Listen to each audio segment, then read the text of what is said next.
हरे कृष्णा, राधे राधे भक्तों, बहुत बहुत स्वागत है आप सभी का हमारे श्री राधे चैनल में। तो फ्रेंड्स, सबसे पहले आप कर लीजिए यहाँ पर हमारी प्यारी प्यारी राधा रानी के दर्शन। और आज का जो वीडियो है वो है बहुत ही खास होने वाला है। तो भक्त सवाल कर रहे थे कि क्या लड्डू गोपाल जी के साथ साथ राधा रानी का होना ज़रूरी है।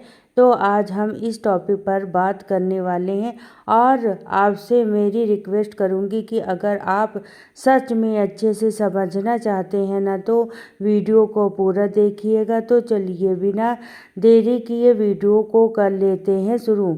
तो बहुत सारे भक्तों के मन में ये सवाल रहता है कि अगर हम बिना राधा रानी के लड्डू गोपाल जी की सेवा पूजा कर रहे हैं तो क्या लड्डू गोपाल जी हमारी पूजा स्वीकार करते हैं या नहीं। नहीं, ऐसा तो नहीं है कि राधा रानी नहीं है साथ में तो लड्डू गोपाल जी हमारी सेवा स्वीकार ही ना करते हों। तो देखिए, सबसे पहले मैं आपको बता देना चाहती हूँ, ऐसा नहीं है। पहले भी ना घरों में सिर्फ लड्डू गोपाल जी ही हुआ करते थे, क्योंकि पहले राधा रानी मार्केट में नहीं मिलती थी।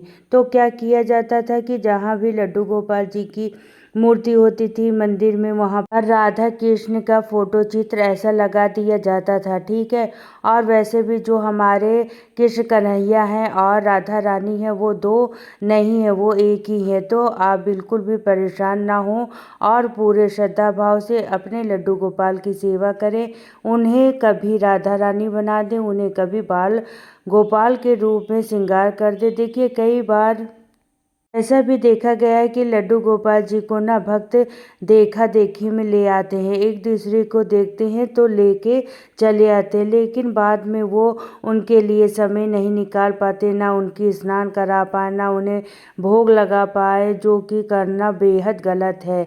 तो मैं हमेशा यही कहती हूँ कि जितनी सेवा हमसे हो सके हमें उतने ही सेवा लेनी चाहिए, उतने ही नियम बनाने चाहिए जितने नियम हम आसानी से कर सकें। क्योंकि जब हम थोड़े दिन नियम करने के बाद और हम जब छोड़ देते हैं ना वह चीज़, तो वह करना बहुत गलत होता है, ठीक है। तो सबसे पहले मैंने आपकी यह बात क्लियर कर दी कि अगर आपके पास लड्डू गोपाल है तो आप लड्डू गोपाल की सेवा मन लगाकर कीजिए, आपकी राधा रानी भी आपसे उतनी ही प्रसन्न होंगी, ठीक है।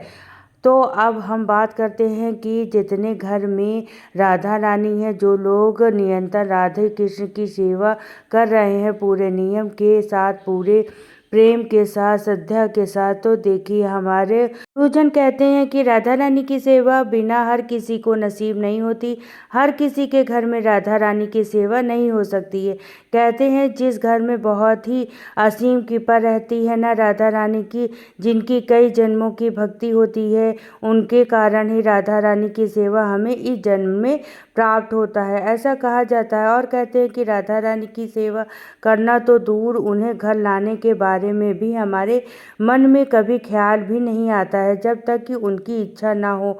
और जब उनकी कृपा बरसती है तो पता नहीं कैसे भक्त के मन में एक तड़प उठती है कि मेरे घर में भी राधा रानी होनी चाहिए, और ना जाने कैसे वो राधा रानी विराजमान हो जाती है। आप अच्छा भक्त से पूछ कर देखिएगा, उन्हें पहले कोई प्लानिंग नहीं होगी, न जाने कैसे उनके यहाँ राधा रानी विराजमान हो जाती हैं। कोई कहता है कि हमारे लड्डू गोपाल जी स्वयं राधा रानी को लेकर आए हैं, कोई कुछ कहता है, कोई कुछ कहता है, ठीक है। अच्छा, मैं अपनी बात बताती हूँ। मेरे घर में भी दो लड्डू गोपाल जी थे और मैं अपने लड्डू गोपाल जी की सेवा पूरे प्रेम भाव से कर रही थी।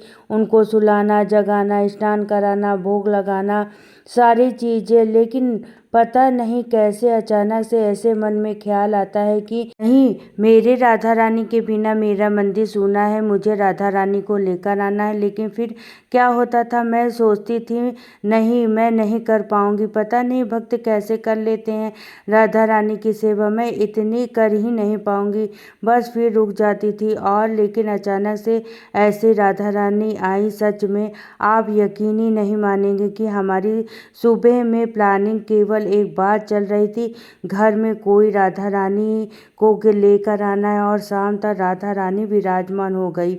तो देखिए हम भक्त कुछ भी नहीं कर सकते हैं बिना प्रभु की मर्जी के। प्रभु को से जो कराना है प्रभु करा ही लेते हैं। और भक्ति एक ऐसी चीज है जो हम ना की तो किसी की देखा देखी कर सकते हैं और ना ही अपनी मर्जी से कर सकते। ये सिर्फ प्रभु की कृपा से ही हो पाता है। हम राधा कृष्ण के साथ में पूजन करते हैं ना, तो सच में बहुत आनंद आता है इनका श्रृंगार करने में, इनसे बातें करने में। और मंदिर में भी ऐसा लगता है जैसा हमारा घर में सब कुछ पूरा हो गया है, कुछ भी अब अधूरा सा नहीं है, ऐसा लगता है सच में। जिनके घर में भी राधा रानी होंगी ना, उनके मन में आप पूछना कि उन्हें कैसा लगता है। मैं सच बताती हूँ, मुझे तो ऐसा ही लगता है कि राधा रानी के आने से सब कुछ पूरा सा हो गया है, कुछ भी अधूरा नहीं है।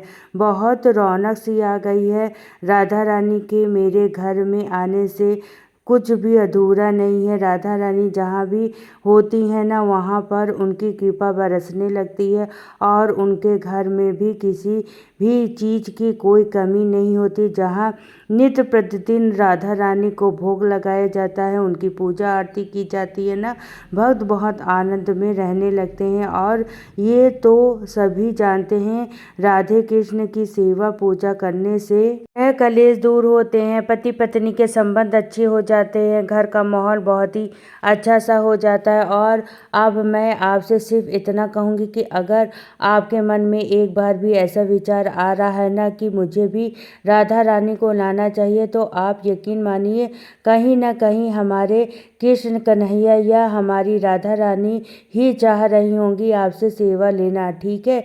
तो आपको रोकना नहीं है और आप राधा रानी ले आइए। और रही बात सेवा की, तो देखिए सेवा कराने वाले भी यही हमें इतनी शक्ति देते हैं और सामर्थ्य भी यही देते हैं। तो अगर आपके मन में ऐसा विचार आ रहा है तो आप राधा रानी को जरूर लाएं। तो मैं ऐसा मानती हूँ कि बिना प्रभु के मर्जी हमारे मन में सेवा का विचार आ ही नहीं सकता है। आपने देखा भी होगा कई घरों में कितना लाड़ लड़ाया जाता है ना कन्हैया या राधा रानी पे। और कई घरों में आपने देखा होगा लड्डू गोपाल जी को कोई भोग नहीं लगाने वाला है ना तो देखने वाला है। सिर्फ विग्रह को घर लाना ही कोई बड़ी बात नहीं होती है। जब हम सुबह से रात तक जब हम सेवा करते हैं ना, तब कुछ बात होती है। और अगर आप सेवा कर सकते हैं तो ज़रूर लेकर आइए।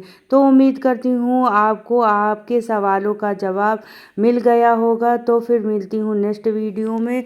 तो सभी को राधे राधे, जय श्री कृष्णा, हर हर महादेव।